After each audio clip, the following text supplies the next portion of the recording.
в школе дела, девочки? Хорошо. Пятерки получаете? Да. У кого какие оценки еще сегодня? Пятерка у меня.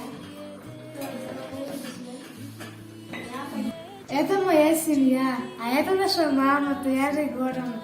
В семье нас 8 девочек.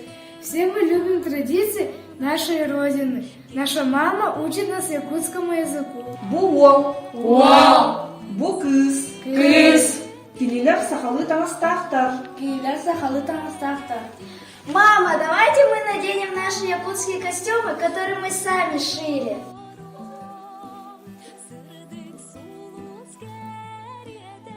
Бу сахалы игит жаран.